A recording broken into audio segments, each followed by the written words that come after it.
I'm Marissa Bailey. Here are the stories making headlines at this hour. A vigil will be held today for the latest victim of Chicago's gun violence, a student at Butler College Prep, described as a caring student with a near-perfect GPA. 18-year-old James Garrett was shot in the back and later died. He was part of a group gathered at 132nd and Prairie around 12:15 Sunday morning to mourn the loss of a crash victim.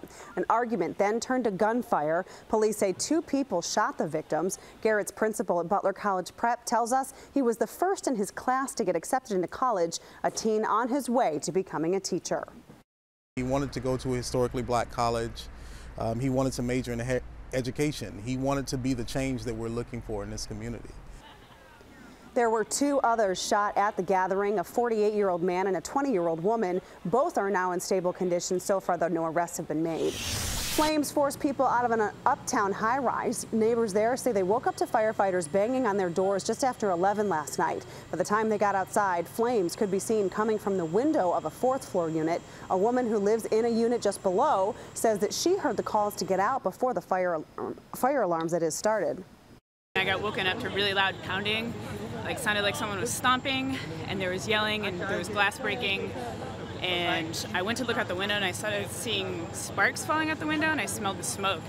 And I was like, oh my God, the building's on fire. And someone was running down the hallways, pounding on all the doors, and the smoke alarm started going off. We don't know what started that fire just yet, but 2 units were damaged.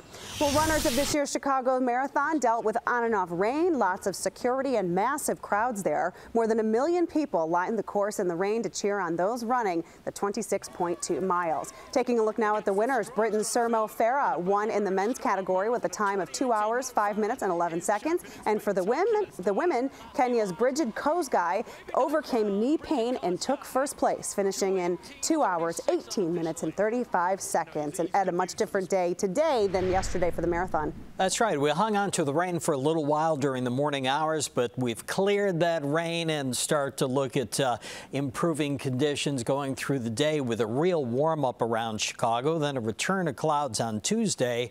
And by late in the day on Tuesday, looking at more showers popping up around the Chicago area. High temperature today well above the 66 you expect to see this time of year, about 83 degrees for today, and tonight will drop off to only about 66 degrees for an overnight low, which is really mild. And then tomorrow 84 degrees, but we turn the temperatures around and close out the week starting on Thursday in the 50s. Friday's high may barely hit 50 degrees. Marissa? Wow. All right, Ed, thank you. And keep it right here on CBS Chicago for updates throughout the day. Have a good one.